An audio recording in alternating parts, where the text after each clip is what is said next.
Welcome to the June Super Saturday of the Apple Corps of Dallas. We've got Tim Baker coming back to talk to us about genealogy again. It's been a few years since he gave the last presentation, and he has a new person to focus on this time, our president, Lawrence Jenkins. So, Tim. Hey there. Good morning, everybody. I hope that what the information that I have is valuable to oh, I see Taylor's waving. I thought he already had a question. I thought, wow, how how cool. Well, let me see if my screen sharing is going to work here. Let's see and see if I can share the right screen. All right. How's that? We see a blank screen. We see. Okay, good. That's kind of what I needed you to see. I just wanted to let everybody know that it's the day after Friday the 13th, so I hope all goes well with my presentation. So, for the most part, it's advancing okay. Is that correct? Yes. Okay. All right. So here I am on June the 14th, day after Friday the 13th, and we're going to move on. And I'm going to cover an awful lot of information, and I apologize if I bore anybody, but I hope there are several present today that are actually actively involved in researching their genealogy, or they're interested in researching their family and genealogy, because actually it's quite fun. So I hope you see something that you can use, and it was actually during a previous Mac user group meeting that I got interested in doing my ancestry. It was back in 2010. So it's nice to know kind of where you came from. That's the cool thing. This is a neat way to learn your history and kind of where your roots are, as you'll see in my presentation here. So why on earth would you want to trace your ancestors? It's there's nice shows on TV like Finding Your Roots that may have interested you, that made you curious about your family heritage. You might be afraid of who you might find. That's what Lawrence was saying earlier. I hope you didn't find any secrets of, So anyway, you're more addicted when you've find things that happened back in 1825 more interesting than things back in present things in 2025. So, I'm tracing all my ancestors, so I know who to blame, So, and, like the old saying goes, if you spend more time in a cemetery than you do a shopping mall, then you're basically, you're addicted to ancestry. I know what you're talking about there. Yeah. So anyhow, it's fun. It has been quite exciting, discovering people. It's obviously interesting, and it's I don't know if I have time consuming up here, but that's another thing. If you become addicted, you will find yourself spending an awful lot of time researching and finding out things. And once you get started, I become very anal about it. I don't want to stop once I get going. So it's challenging because you've got to figure out where to go, where your resources are, what works, what doesn't, and it's rewarding. I think it's neat to know kind of like I said, where you came from. I'll show you some really interesting people that I found in my own family tree after we do our little demonstration. But anyhow, like I said earlier, it can also be quite addictive. I know my wife lots of times will be telling me things, and she'll say, "How come you forgot to do this or do that?" And I say, "Oh, I wasn't even listening to you. I'm sorry." So one of the first things you want to do is just start with what you know. If you're lucky enough to have somebody that's maintained a record in a family Bible, that's an excellent place to start, and that's kind of one of the two places where I got started. So, like I said, just start with the facts, start with what you know, and then move on from there. Another thing you might do is you might find some old photos laying around the house, like I did these, and on the back of the photos, there's dates and names, and, there's information, identifying these people that are part of the family. I'm down in the lower left with my mother there and my sister. I don't know if you can. There was a lady sitting on the ground. That's me and my sister sitting on the ground there. So So anyway, this was my second source. I was able to, my grandmother actually hand wrote quite a bit of information. So this was another way that I actually got started. And one of the things I found out is that my great grandfather was a priest. So I thought that was particularly interesting. So building your family tree, like I said, you start with what you know. You start with, like in my case, you'll see it later that I'll start with Lawrence and then perhaps his wife, and then the parents of those individuals. And then from there, you work your way out. And then the questions begin, you begin to find out all kinds of things that, like, for instance, my mother, unfortunately, is now deceased. And I think, man, I wish I would ask her this. I wish I would have asked her that.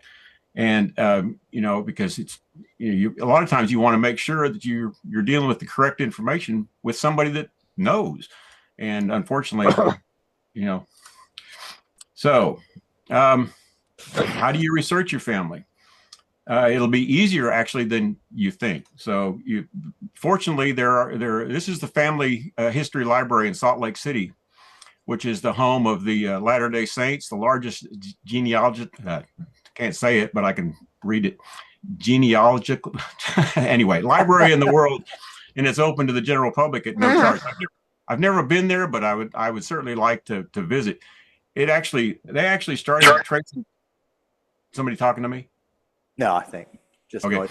But yeah, the origins of the library can be traced back to the founding of the society. The genealogical. Why can't I say that? It must be it's a lot of syllables.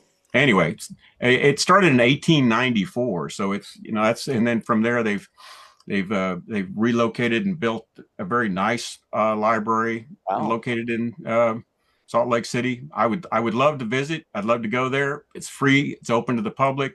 I think it would be very cool. They do offer annually. There is a program called Roots Tech that you can actually go there and attend a annual conference. And I kind of do it online. And I've learned an awful lot of stuff from the online conferences that the Mormons have offered through programs online. So the largest library in the world. It's the home of Family Search, which is it launched and became very quickly popular. It's been on it gets about 7 million hits per day, and so that average was around about 400,000 visitors. So obviously it's a busy website and contains an awful lot of information, and it's free. So that's a good place to start. Once you get started, you're going to find that you're probably going to be overloaded with information pretty quickly. Like I said, you can start with the family Bible, those old photographs. You can ask family members, aunts, uncles, those that are, still with you. And obviously you can search online. You'd be surprised what you find if you Google yourself even, or some family member. There are some local genealogy groups that you can join. I used to go downtown to the Fort Worth Library and go to their group meetings, and there's obviously people that are just more than happy to help you with any questions that you might have. And obviously, like I said earlier, the LDS, the public library has all kinds of resources, old newspapers. I've actually found a couple of books that have can't think of what I want to say, but I wish I had taken some pictures of them to show you. But basically, there are 2 or 3 books that are where an editor has gone to put together extensively, a full family. Like, for instance, in my example would be the Houghton family, which dates back to like the 13th century, and they've just this book is just thick and full of information, and obviously that finding that was a wonderful resource. The National Archives, there's actually a branch over here in Fort Worth, sorry, it must be in my medication or something. The National Archives, it's over here on I-35 that you can visit. you can look through microfilm and you can ask the folks there to help you find various informations. Or you can hire a professional, which I have yet to do, but it might obviously turn up some very interesting information in addition to what I've already found. So one of the things you're going to face with is, a lot of terms are going to be tossed around, and you think, okay, what does this mean? What does that mean? So forth and so on. I'm not going to cover all the terms, but I can kind of give you some ideas of what you're going to run across.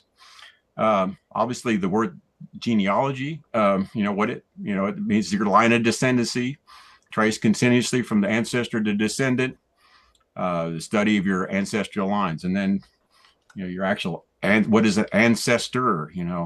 A descendant. Excuse me.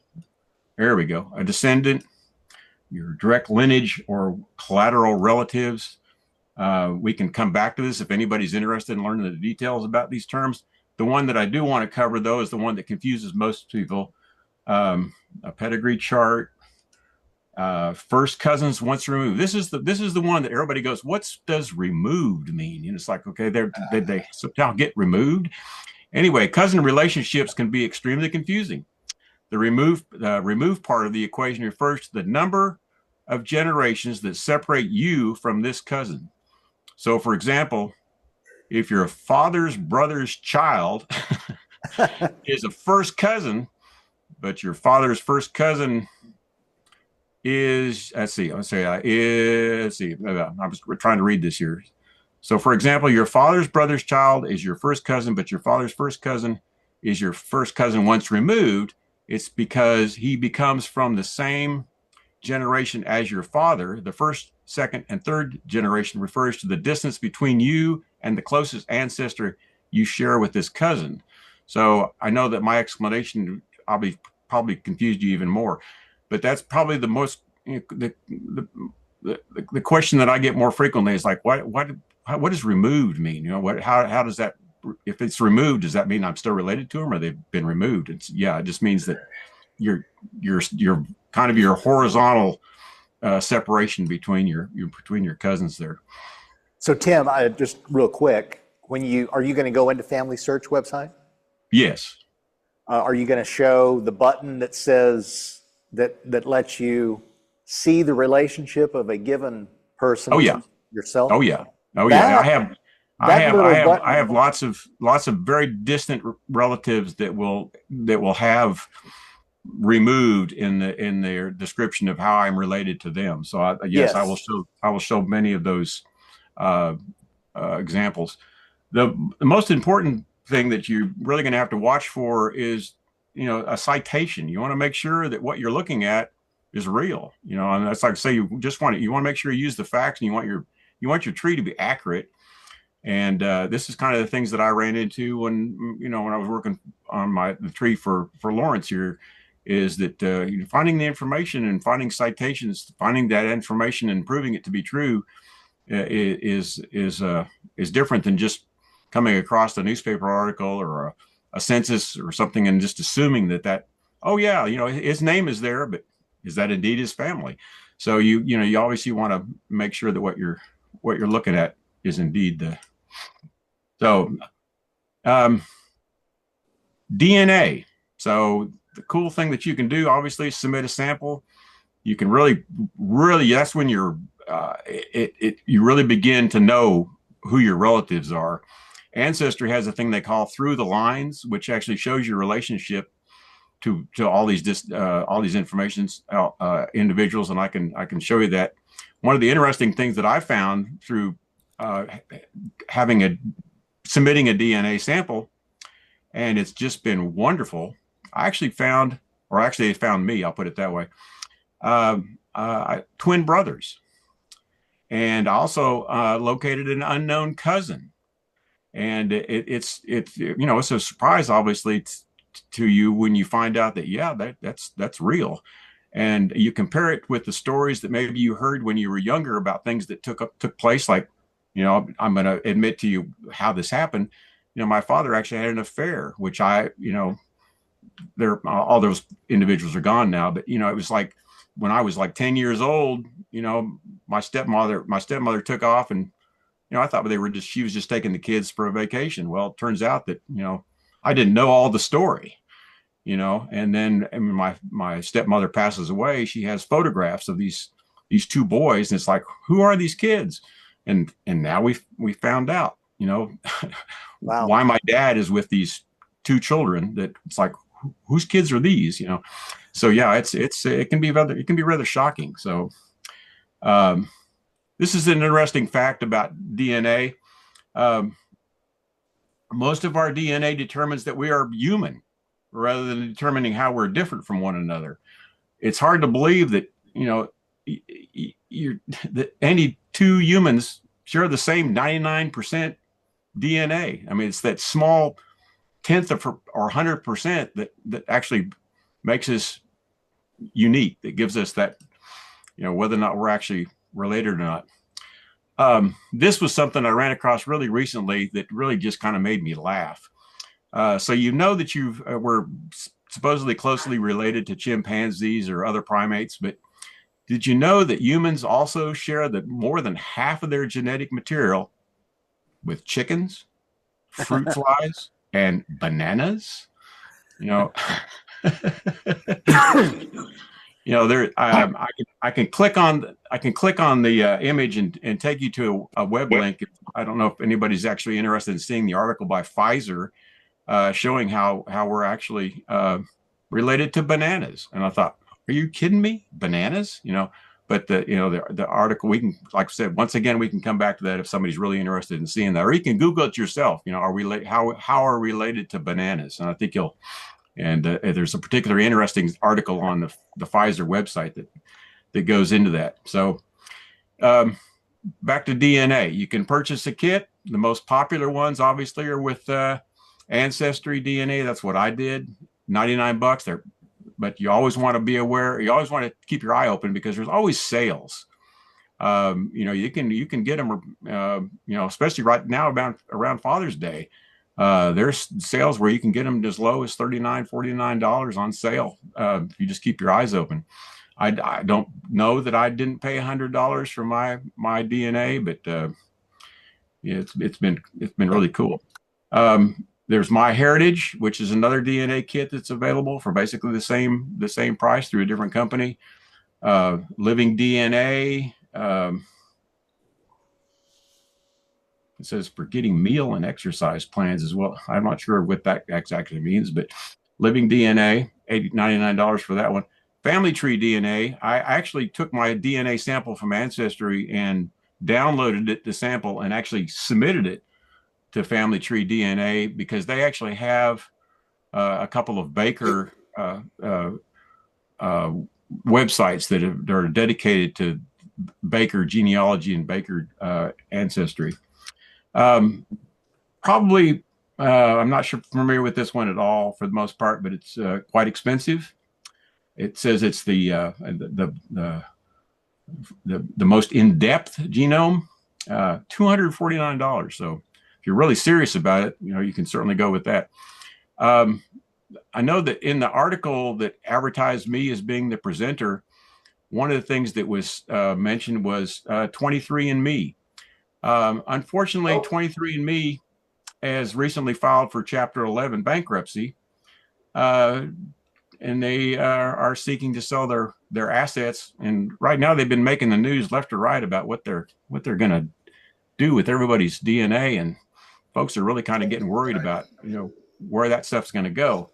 So they put on their website, obviously they're very assuring, at least what they have in writing on their website, that they no, your data is safe, so forth and so on.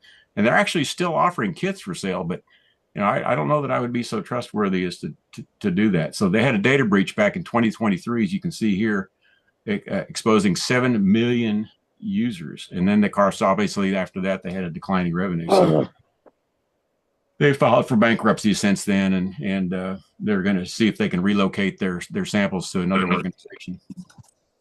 So paying for a DNA kit might be worth it. Wait for it. If you can find better relatives, So anyway, so there's all kinds of sites out there to search which is nice because you don't necessarily. I mean, the first one I obviously go to, and by default, is ancestry.com.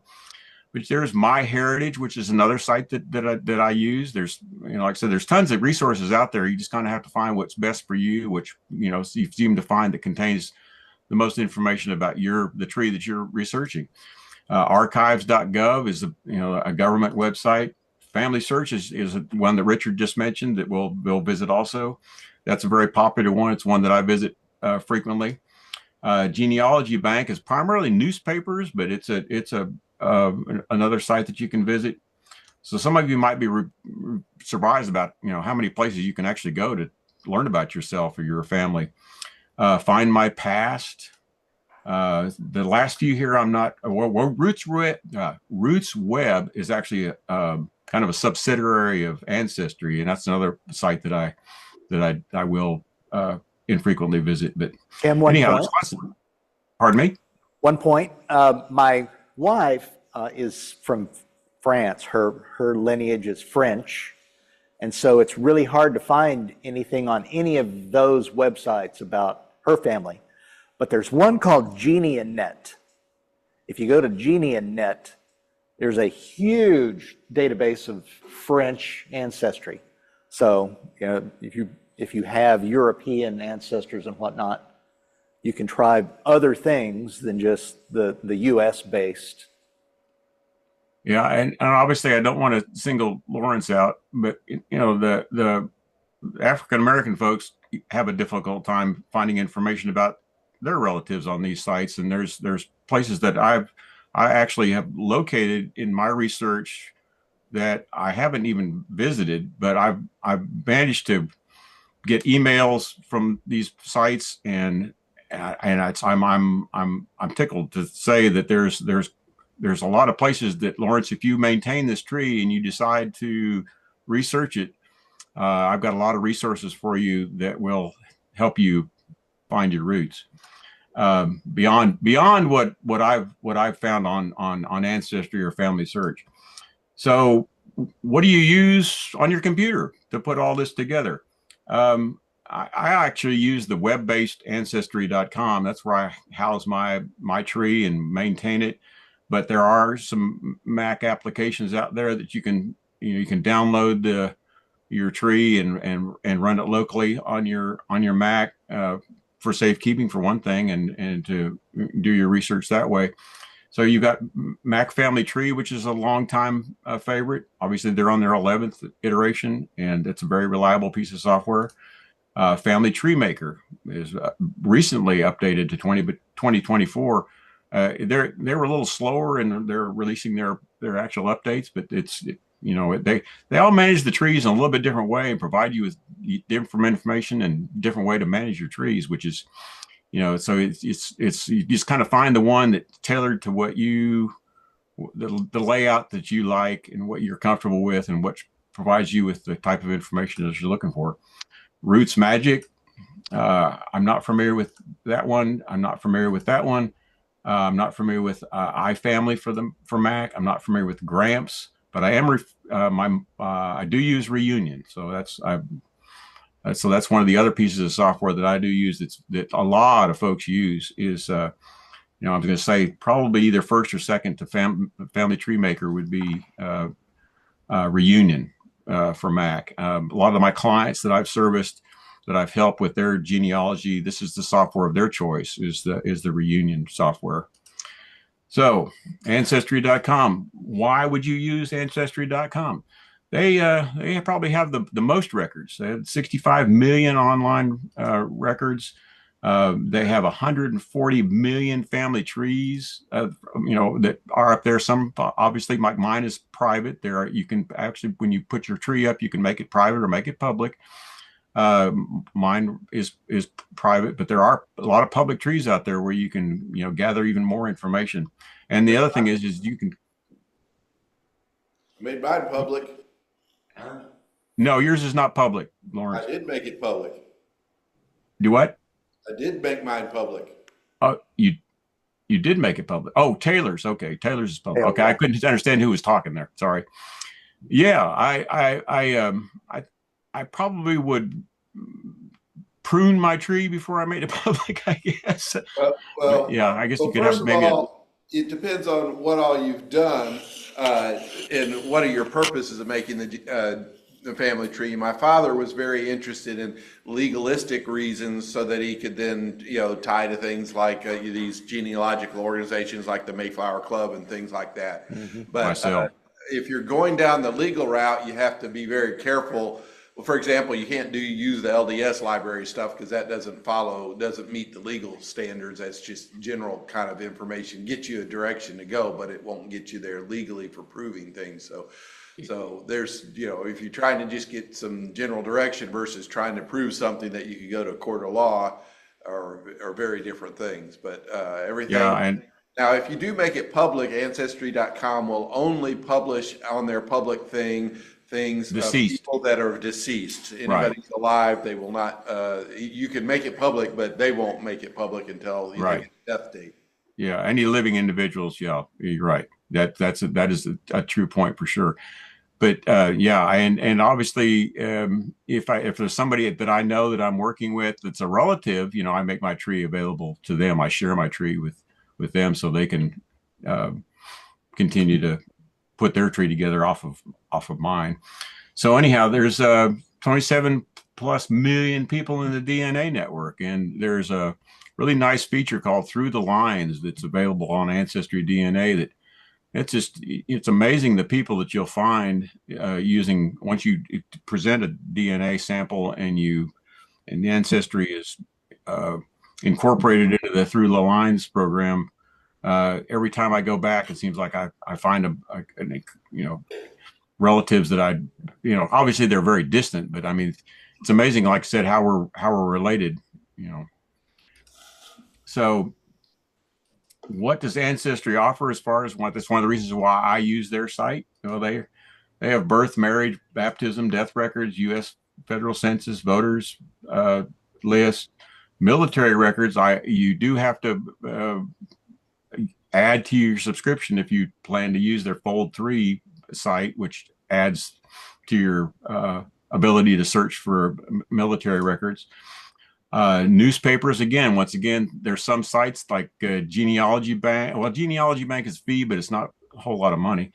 But it's really kind of strange. Every time you hit a hint for a newspaper and you go there and it's like, oh yeah, you need to pay extra to be able to access this article. It's like, it's just, everybody wants your money, and I don't know if you're like me, but if you ever added up all the subscriptions things that you subscribe to, you're spending a fortune, between TV and cell phone and computer software. I mean, it's amazing.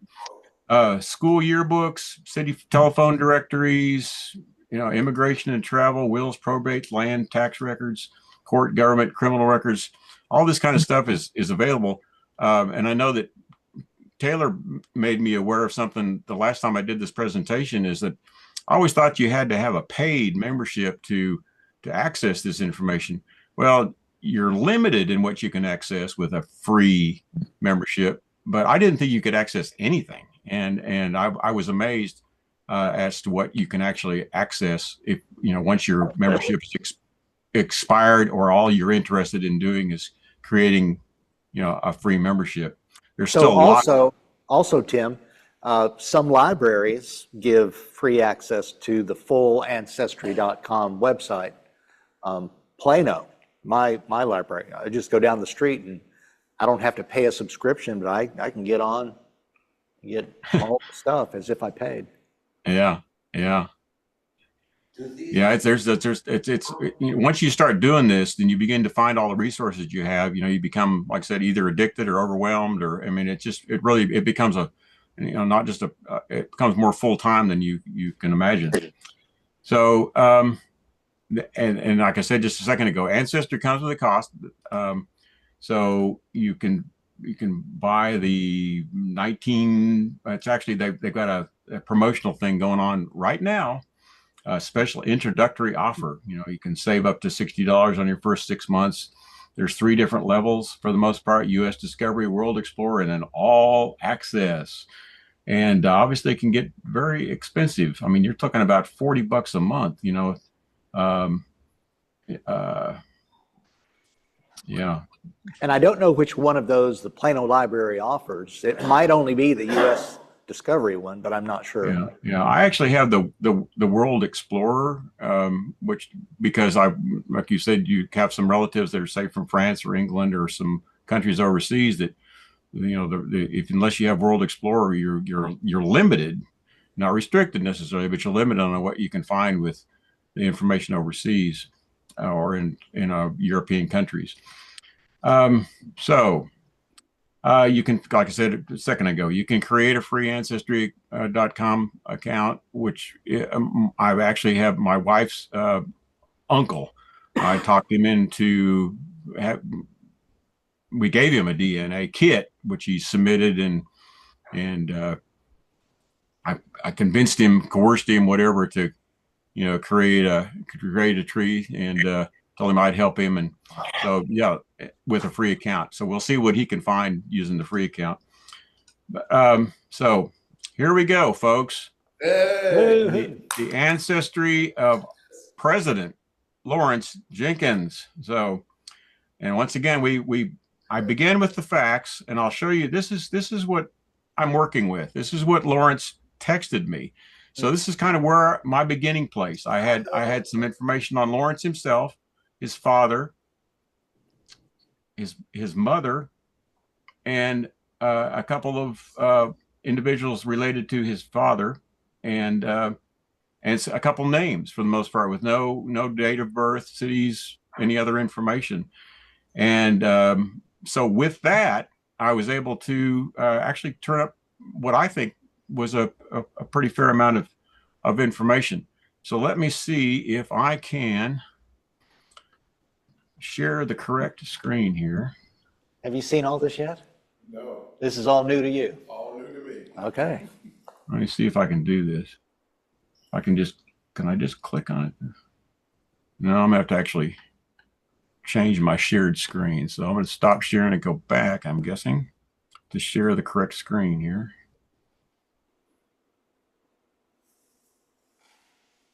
Okay, so hopefully you can see that. Yes. Okay. So this is kind of where I started. And I got to get these things on my monitor correctly so I can see what I'm doing. Minimize this. I apologize. I'm sorry. No problem. Take your time. All right. So this is kind of where I began, and so I started off with Lawrence and his wife. I don't even know Lois's last name, Lawrence. So I obviously wasn't able to do much. Her last name is Bridges. Bridges. Okay. So I can certainly add that in there, and by clicking on it and going down here to doing a quick edit, and I can add, is it BRIDGES? Yes. Yes. Like that. Okay. And we'll save that, and we'll see if that offers any additional hints. What you're seeing here are these little green leaves up here are basically shows you that we have hints for these people. So right now, if I look at Lawrence's profile, this is kind of what I've found about him so far.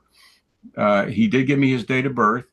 Wasn't exactly sure about the marriage. I assume it's 72. I'm thinking. Yep, 72. Okay.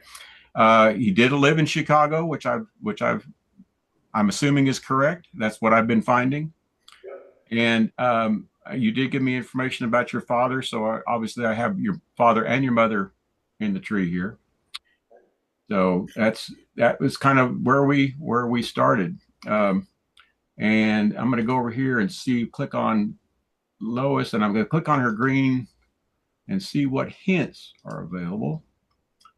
And so it says Oklahoma City. See, some of this, because I'm not Lawrence, and I haven't really communicated with him. I'm not sure about. We lived in Oklahoma City. You did live in Oklahoma, okay? So we can actually review that hint and see what information it might offer to us that we don't currently have in our present record. So it shows her date of birth would be 29 November 51. Is that correct? Yep. No? Yes. Yes, it is. Yes, it is correct. Okay. Oklahoma City, and you lived there in 1953 or 1993, sorry. In Bedford, sorry. Yes, that's So if right. All correct so far. Okay, so if I click the yes on that and I save it, let's see, it's going to tell me, say, do you want to add we'll add the A later by manually because I don't want to change your maiden name. Yes, we'll add the date of birth, we'll add the residence, so forth and so on. It's just kind of double checking what I want to actually save to the tree. I go ahead and save that, and it tells me that I've accepted that hint. And I know that some of these are. I've looked at some of these. Like here's an example right here where I've tried to click on this, and unless you have a premium subscription, you're not able to actually see these things. So if I don't know what's going to happen here, it's going to take me newspaper.com, and see, it says In the newspaper. Ooh, she's famous. yeah. See, and I sometimes I don't trust that unless if I had Lawrence by my side that we could review this, and obviously I would. Wait, go back. Oh, sorry. We did live in, but not that. Well, we did live in Bloomington, Illinois. Is that Eloise Britt? Because if you look at the picture up here above, person. But that's a different person. But yeah, there you go. So it looks like those folks are on the little lighter Bridgewater. Yeah.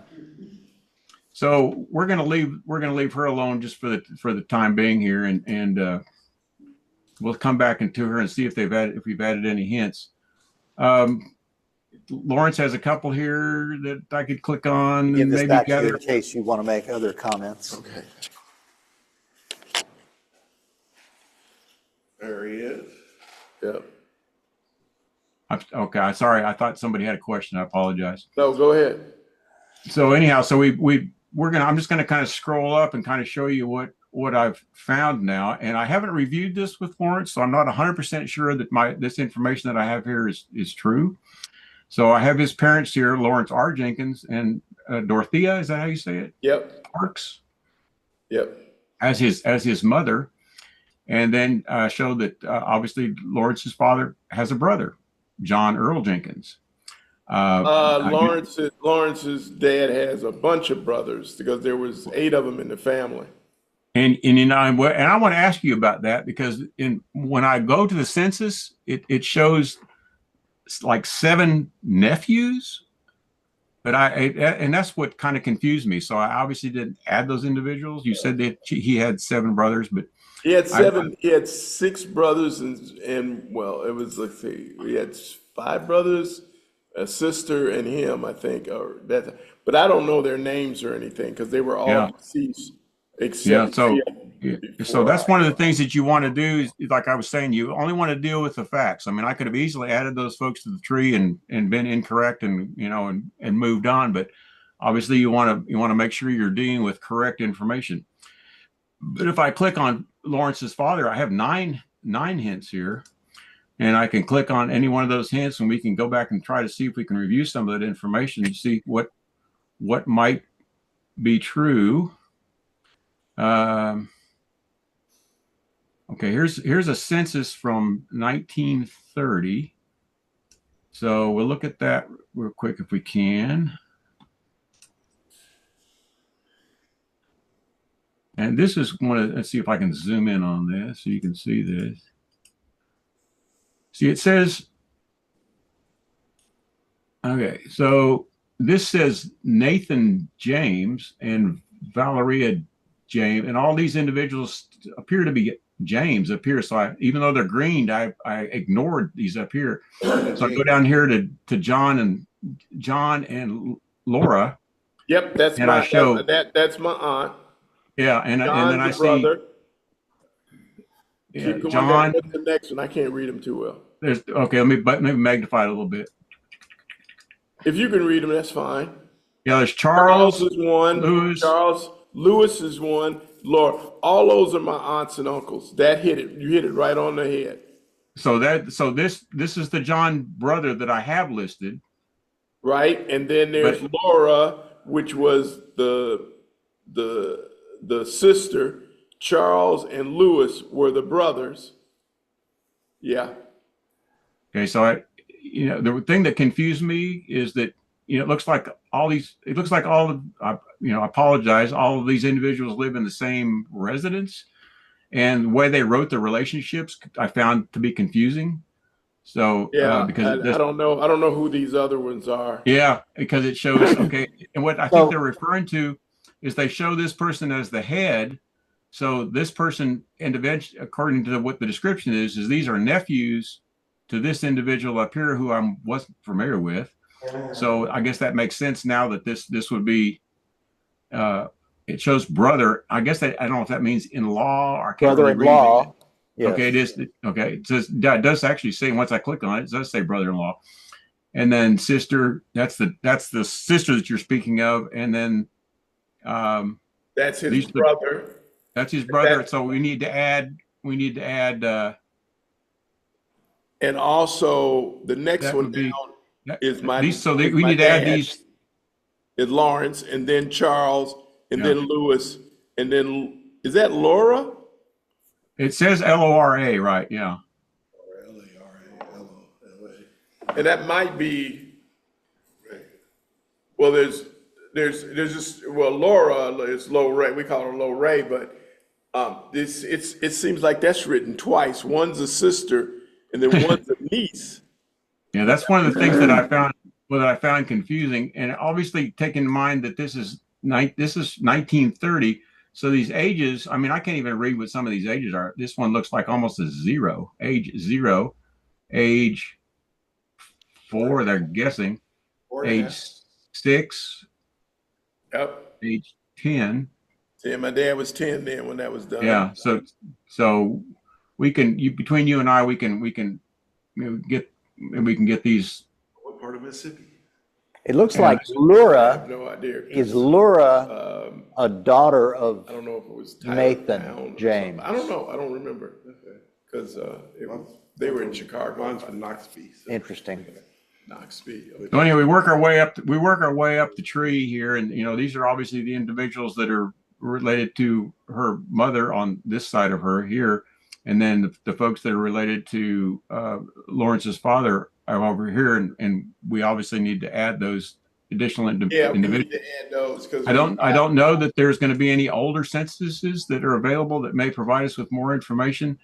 But now that I know that to be true, it's good. Now see right now and obviously that's the other thing is you add more information, you get more hints. So once we add those 2 individuals or 3 individuals, I guess it would be, we can they'll probably offer us hints like here's your father's brother, and I click on him and it shows that there's 7 hints, which may actually lead us to those same individuals. It's again the 1930 census. Now here's the 1940 census. Where this is kind of where you have to be careful because if I look at this picture, if I'm not mistaken,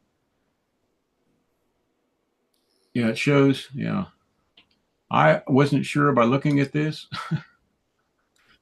There's only one. my father was in the service, but So let's it see. shows here the top row, and I Ray counted the R. people. Jenkins. Yeah.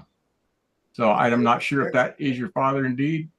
It had to blow it up just a little bit more. Yeah, I know it's kind of hard, and obviously I would not know, but Okay, scroll it down. No, I don't think so.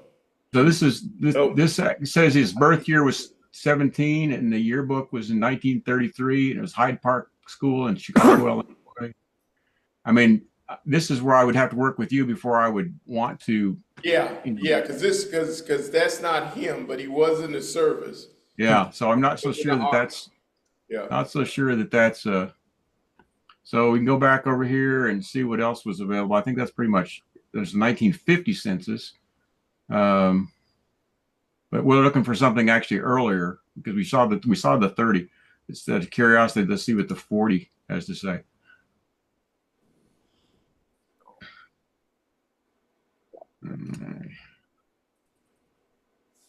All right, so let's zoom into that and see what it has to offer. Whoa.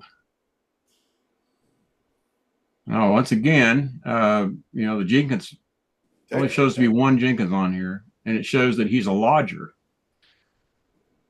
So evidently he was living with someone at that time, or unless that's not him, 6 years old, and that can't be. 1940. Yeah. Yeah, a lot of these things you can prove yourself just by reviewing the dates. And these are parts of the tree here that Lawrence hasn't seen yet. So let me scroll on up further and see if any of this looks familiar to you, sir. So we've got your mother's parents, Sherman Parks and Naomi Morton, is what I show. Yep. And then your father's parents would be, like you said, Laura. I found it several different spellings, and John Jenkins Jr. And then he has some siblings over here, which I've added. I'm assuming that since I found these people in the same census. Yeah, I know there's one called the third one from the right is called Fanny. Do you see that? Fanny Jenkins? Yeah, there's like seven young ladies here. Her. So Lucy, Jeanette, Pearl, Clara, Laura. I mean, the girls were dominant in your father's parents' family. Yeah.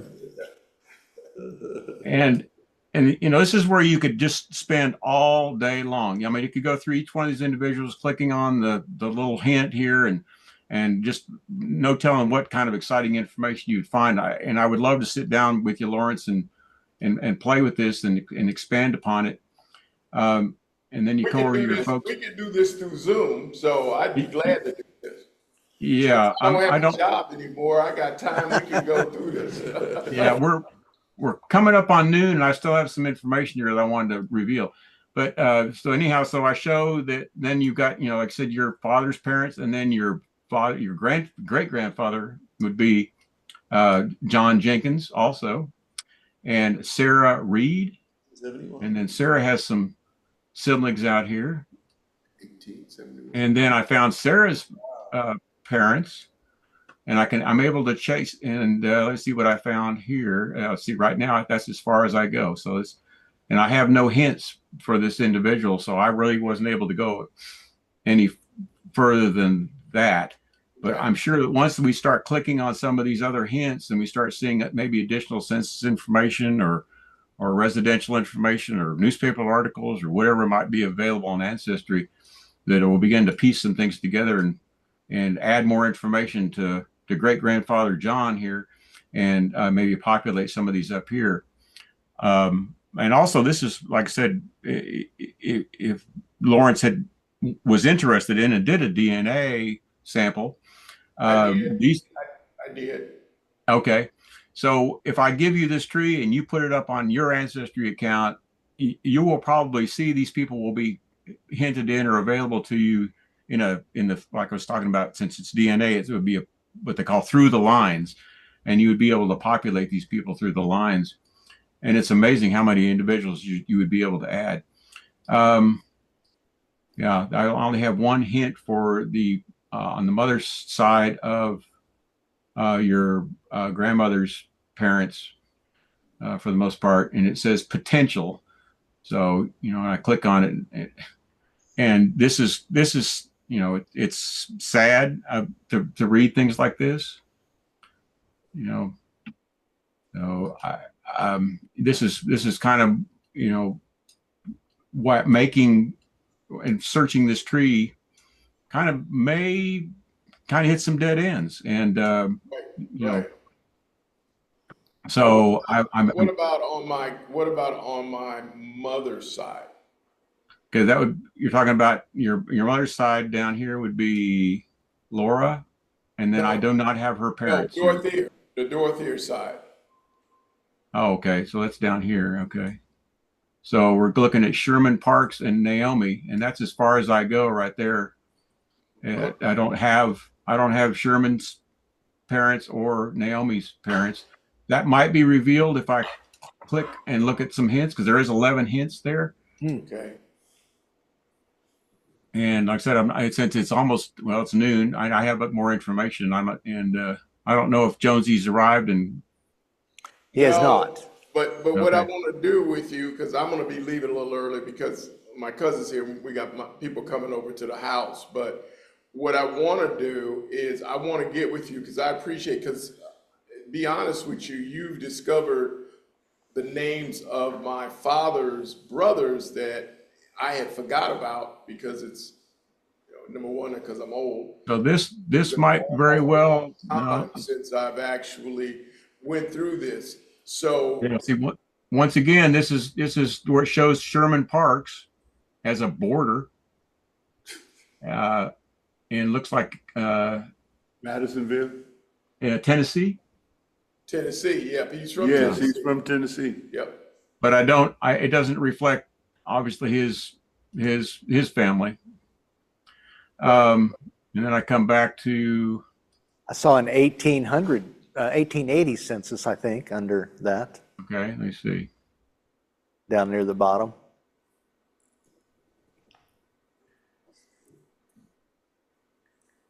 Nineteen hundred, One below that. 1880. Okay. Let's see what happens there. See if we can find some parents there. Oh, there we go. Look at that. And I know that, you see, there we go. So we've got, it just says Betty Parks, but there's Sherman right there, Sherman Parks right there. So these are siblings of Sherman. There you go. And it looks to be, none of these are listed as, well, I take that back. This is border, son, daughter, keeping house. I'm assuming that this is the mother of these individuals, but no father listing. Could be. So we could, Lawrence, when you and I get together, we can certainly hash this over and take a look at it. Yeah. And Can you zoom in a little bit more, Tim? I think it doesn't say border, it says grandson. Yeah, there you go. Grand something.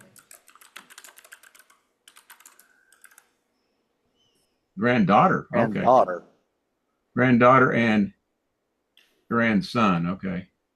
Yeah, obviously the writing is a little difficult to. That's interesting. But yeah, yeah, I thought it said border again. I'm sorry. Yeah. But yeah, we can put these, you can add these individuals, and obviously the more people that you add, the more hints you're going to get, the more robust the Yeah, trees. we can add that, and I can update my my ancestor, because I have an ancestor account. I just have not, I'm like you. I haven't paid to update it. So what I can do is, decide. And we'll get together and I will obviously make this tree available to you, and you can go from there with the individuals that I have already plotted out for you here. I appreciate this because it's, So yeah, I hope that you found that a little bit, resource, as far as like you said, you. And as far as my research and my parents, my dad, evidently he thought I was the best thing, so he didn't have any more kids. Yeah. Okay. So here, Clarence has got 10 hints. So chances are finding information through Clarence is going to be pretty good. Fanny, 4 hints. 4. Carrie, 8. So, she may have, there's no telling what, through Carrie, we might continue to find even more information. Absolutely. Yeah. Well, I'm going to get with you next week. Are you going to be busy next week besides? Well, I do have a treatment on Monday, so I can't even begin to tell you. Well, usually from my experience of chemo, if you won't be good. You won't be no good on Tuesday, but Wednesday through through Friday, you'll be okay. So I'll call you after that. Okay. Okay. Let me go back to my presentation here, and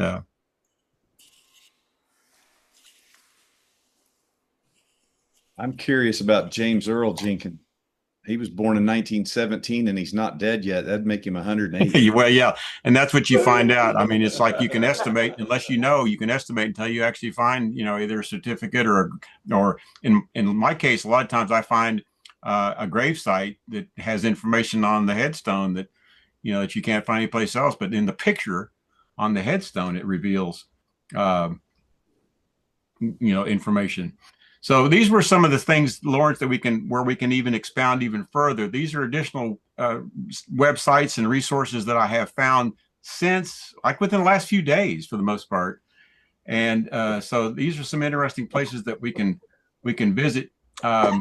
Ancestry now uses, I have AL. I mean, it should say AI technology to help Black Americans trace their family trees. This is a site that Ancestry has available.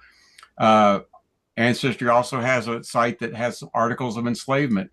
And then there's another website called 10 Million Names. And it's a website especially for tracing and working on your African American genealogy. Family Search, interestingly enough, and I think you need to catch this, they're going to have a webinar coming up that's going to be, let me click on this if I can do this. Okay, so in 4 days, find and connect. This is a webinar. It's free. Find and connect your African American ancestors with Family Search. And so it's Thursday, June the 19th through the familysearch.org. I can send you the link. It might be something very interesting for you to Definitely. to take in. This is the 10 million name. Oh, you can't see this. I'm sorry. For some reason it didn't switch. Let me go back and I obviously am not picking the correct desktop or something when I got 2 screens here, so I'm not picking the correct thing. Sorry. All right, so with that, we'll go back to where we were a second ago. Okay, there you go. This is what I meant for you to see. 4 days, 23 hours, 53 minutes. So basically 5 days from now, Thursday, June the 19th. Find and connect your African American ancestors with Family Search. You and your guest may want to both take that in. I'm not sure. This is the 10 Million Names website. I did not do any searching on this site, or actually any of these that I have added since, because I just put these up. I just found these within the last few days. And these are sites that were doing some querying, and that I either received text messages or emails to help me locate these. But anyway, 10 Million Names, one of the top websites for African American genealogy. And I know that I think it was Taylor that mentioned Family Search. I haven't visited that, but I will in a moment. I will go to Family Search in just a moment. Then this one here is, let's see, I forget what the title of this one was. Journey to Freedom, available for free. There's more information here. You can do some searching here. I haven't, like I said, I haven't taken advantage and used any of these sites as of current. And this is one of them here that I found particularly very interesting. This is essence.com that talks about, it's an article about how Ancestry now is using AI technology to help Black Americans trace their family ties. And once again, I apologize. I did not access any of these yet to try them out. These are places that you might want to investigate, Lawrence. It's a free access database. These are sites that I can obviously forward to you or send to you, or we can talk about when we get together. Yes. But, let's see. Okay, so I think this is where I'm going to go back to Family Search. This is something that it's some information that I'm going to show you here that I was provided with through my membership to when I sent my DNA to Family Search, or Family Tree DNA, and then Family Search, and also attending the Roots Tech conference. And so these say famous relatives. Well, these are all famous relatives that supposedly I'm related to. And this is, I don't remember who it was. If it was Richard or Taylor that was asking me if I could click on these and show the relationships, of which I can. But I mean, I was just like blown away to find out that, okay, I look back at, say,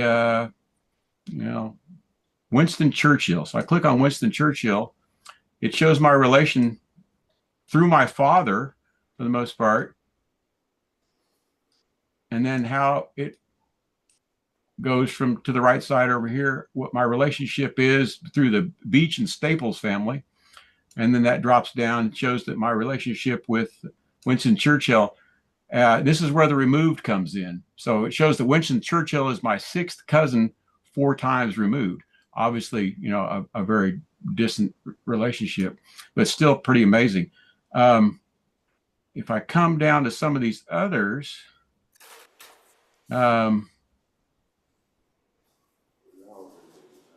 let's see, I don't see, I have found George Bush to be a relative, but I don't see him here. Richard Nixon, Dwight Eisenhower, Kennedys. See, now they've taken him away. It shows now there's no direct relationship. Now, initially, he did show to be related to me. Princess Diana shows to be my 11th cousin, not removed, which I found is quite interesting. Through my mother's side, through my through my grandmother on up through, this is what I was talking about, the Houghton family, which has a very rich heritage. And then it goes all the way back over here to, shows that my relationship through my mother to Princess Diana, my 11th cousin. Oh, nice. And the thing that's pretty cool, like I said, there's no, she's genuinely my 11th cousin. There's no removed, in that particular equation. Some of them are quite distant. Isaac Newton, let's just see what it says about Isaac Newton. 5th cousin 9 times removed, yeah. So anyway, this information I obtained initially through Roots Tech, and then I found it published on Family Search. John Wayne, here we go. See what John Wayne shows to be. My 7th cousin 3 times removed. For those of you that aren't aware, John Wayne has an excellent museum down the Stockyards. I don't know if anybody's gone down there, but Forest Stockyards has a great John Wayne museum. Lucille Ball, let's see. 8th cousin twice removed, so a little bit closer relationship there. Bing Crosby, okay, let's see. 8th cousin twice removed.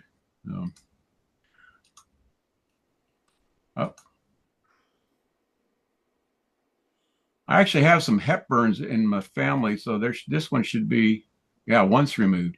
Yeah, there's this one actually. I think we have some distant Hepburns actually in. Actually, it's the Houghtons. Go down that side over there that get us to the Hepburn. Yeah, 8th cousin once removed, Katharine Hepburn. My grandmother was aware. My grandmother actually was aware that we were related to Katharine Hepburn. She just didn't know how. George Harrison, my 13th cousin. How about that? It blows me away. That's through my father. I did find out that my wife is actually related to Elvis Presley, which is kind of cool. Amelia Earhart, 8th cousin once removed. That's a little closer relationship. I think this is a pretty distant one here. Oh, no, actually 12th cousin once removed. The man that landed on the moon. Now, this is also assuming that the individuals that I have in my tree and that are related to me supposedly through DNA, they're not, this is not actual proof that these people are genuinely related to me, because there's a little statement down here that says results found is based on information currently in your family tree. If you notice errors, please update your tree to ensure the relationships are accurate. Yes. For the most part, I'm pretty sure of a lot of these relationships, because my family tree does date back all the way back through my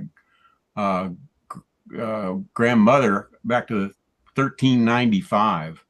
And she actually did quite a bit of her research and documenting her family and other relatives thoroughly. And that's that 3 sheets of paper that she had handwritten, which was a great place for me to do this. But this is, I think my tree is actually over here. Yeah, there you go. This is a very limited. This is like I was talking about earlier, a tree that is public and it's been pruned where it really doesn't have, an in-depth. These are just basically my mother and my father, and that's it. And then from there, goes back from there. This is the one that goes back, and Alfred Houghton actually was a steamboat commander on the Hudson River. And then we go back through John Houghton here and Darius Houghton right here, 1754 to 1830. Darius actually served in the Revolutionary War. And this is one of the things that I'm trying to do is join the Sons of the American Revolution. I'm taking up a lot of time here. Let me see if I can get out of this and go back to my keynote. You're okay. We have till 1 o'clock, but I have a question. Okay. Since you said your wife is distantly related to Elvis Presley. I think my mother is as well. Hey, wow. We could be related. Can you step through your wife's tree just a little bit to see if I can recognize any names? Yeah, I can do that. Just a second. Let me kind of finish up here. So, Sure. So through my, what I'm really trying to do is prove that I'm not related to my child, but that's not true. So this is what you can do once you create the tree in Ancestry or whatever website you created in. You download what they call a GEDCOM file, which contains all the information, which stands for Genealogy Data Communications, and it's a file standard, and it's created like when I can go to Ancestry when I manage my tree, and I can choose to download this GEDCOM file so I can keep a local copy, or I can use it on any of the other ancestral websites, let them import my GEDCOM file, and then move on from there. Like I said, a standardized file format for family trees. And this is one of the things I kind of do on a regular basis is I'll download this file. So I would kind of have it for safekeeping. Let's see. I started in 2010. So that's basically 15 years ago. I now have over 3,500 people in my tree. And I kind of started where we did with Lawrence. We started with, parents, grandparents, so forth and so on. And over the 15 years, this is kind of where I've got. My earliest discovered ancestor was back in 1395. And my genealogy, proves that my ancestry is from England. And there's a bunch of nuts in my family, So famous relatives, many are very, okay, this is where we already did this. So I'm going to skip through this. So I heard some mention of trying to join the Mayflower Society from Taylor. This is one of the things that I'm trying to do. And yes, you just got to prove and prove and prove and prove and prove. I did discover that my eighth great grandmother did come over on the Mayflower. And I've researched my tree back. The DNA shows to be related, but I'll be damned if I can, find all the necessary documentation to provide the Mayflower Society to be able to. This is where I'm going to pretty much have to hire somebody or get with some consultant or something to help me out here, because this is one of two circumstances that I'm in. First one's trying to join the Mayflower Society unsuccessfully at this point in time. So this actually does show my relationship through my mother, so forth and so on up to Mary Chilton, who is documented as being coming over on the Mayflower and being one of the first females to set foot on the country. There's several books about her actually, which I've purchased to make for some interesting reading. let's see. This is So where I'm are trying you to join just those sons. are you just running into trouble finding birth certificates and all that Yes. stuff? Yeah. This is where I'm going to have some, more in-depth help to try Right. to get that. There's a lady that goes to our church that said she would help me with the Mayflower Society, and we just haven't gotten back together again. Of course, there's been a lot going on. Some of you may or may not know I was diagnosed with stomach cancer in April, and so my life has kind of changed directions, and things that I'm doing and my ability to do things have decreased. But got a good attitude, and I'm obviously hoping for the best. So, but I've been trying to join the Sons of the American Revolution for years, and there's a local chapter actually that meets in Fort Worth, and the folks that are there, say, yeah, we'll help you, we'll help you. And, I'm really not, I don't know if they want money or what, but they're just really not, have been as helpful as I hoped they would be.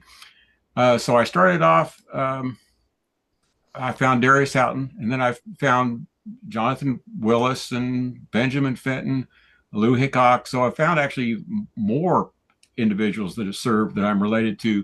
I'm up to 14 now. So I have 14 avenues to supposedly join the Sons of the American Revolution, and have yet to succeed. And once again, like Taylor said, it's documentation. And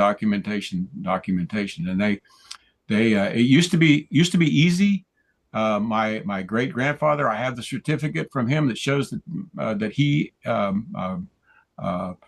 John Henry Houghton, my great grandfather, was a member of the Sons of the American Revolution. And I have his documentation, but they won't grandfather you in. And it's like, gee, many Christmas. I mean, I can prove my relationship to my great grandfather, but they won't. They just don't do that. I have DNA relationship to these people. They don't accept DNA. So Wow. yeah. So Taylor's right. About they want that. They want that. Definite, accurate Paper before they're trail. going to give you a They certificate and all say, follow the legal proofs that you can, in essence, prove in court. So you have to have the legal documents, birth certificates, and stuff. So even just yeah. yeah. And this is actually something I wanted to try to accomplish before my mother passed away a couple of years ago. She passed at 95, and I've been working on this for since before she passed, and I wasn't able to succeed in because this is something I just wanted to be able to provide to her, show that her mother actually was a member of the Daughters of the American Revolution. So I actually have two individuals, but they don't grandfather you into this. This was an interesting story that I found about one of the relatives. That's my fourth great grandfather, Joseph Willis. He was actually 14, lied about his age, joined the division that was commanded by George Washington, and he was entrusted with the safekeeping of George Washington's horse, which I think that's pretty dang cool. You can find information like this, but you can't seem to join the society, which is just kind of like, okay, well, I found this information. Something about the societies is they are these hoity-toity societal, not just being qualified to get in. They look at like, where are you in society, and are you someone they would consider? Well, obviously they took one look at me and said, well, I don't know if we want you or not.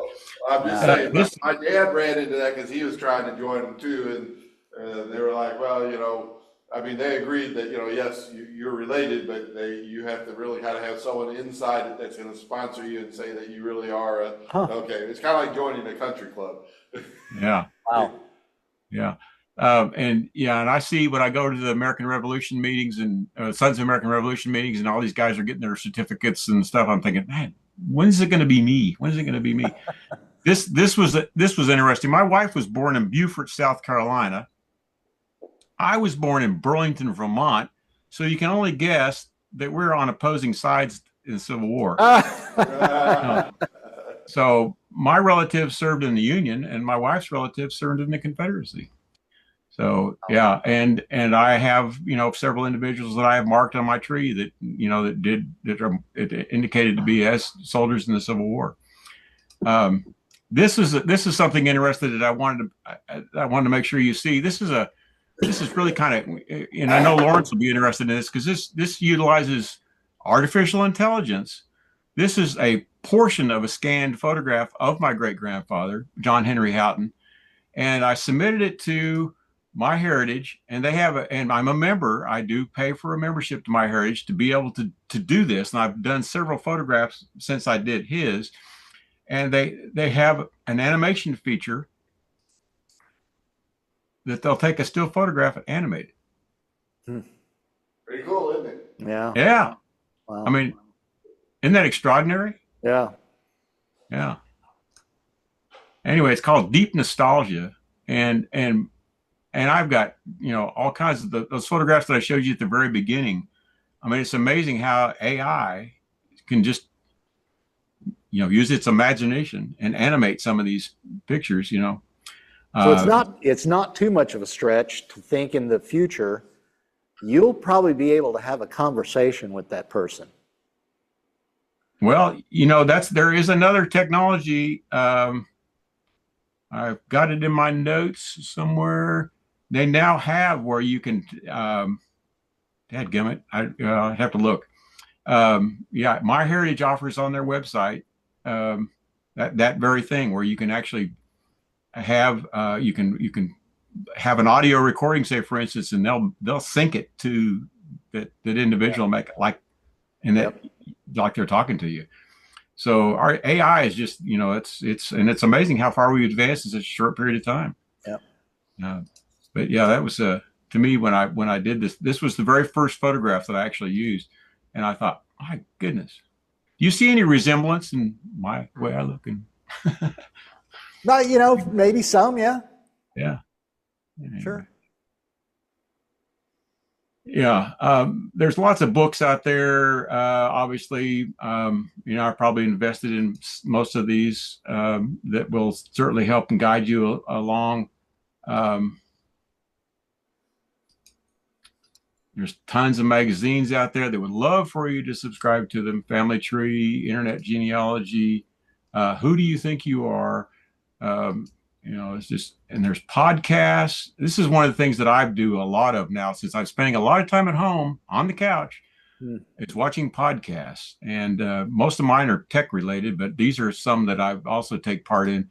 There's all kinds of genealogy podcasts that will help guide you in your research. So lots of willingness from others to be able to help you do your research. Family History offers their website actually offers an online guide to help you guide your way through a tree, as does Ancestry. It's called the Curiosity Center. When you visit that, it'll actually guide you through, kind of creation of your tree and help you understand what these hints are and constructing your tree and how to go about where to look, for certain things, and put you in touch with them to where they will actually send you emails if there's going to be any. There's so many webinars out there, and some are paid, and there's lots that are free. But yeah, it's an overwhelming amount of information that's out there for you at your disposal to be able to use. So I certainly hope everybody enjoyed this, and I hope that you could hardly wait to begin your ancestry journey. So or continue for those of us like you who've been doing it. So that's pretty much it from me. I hope there's nobody asleep on the table, or everybody's gone. There are a few of us left. Steve and I are in the room. But, well, I knew it wasn't going to be particularly. I knew it wasn't going to be particularly entertaining for those that were not interested in doing ancestry. So it's I can certainly understand. So, but at some point, I would be curious to know your wife's. Oh, that's right. You wanted to see my. Yeah, let me see if I can. I'll do this while you're talking. I'll go see if I can pull up my wife's tree. See if you're related. I'm going to go ahead. And, stop the recording as well, since that's okay. it. Okay.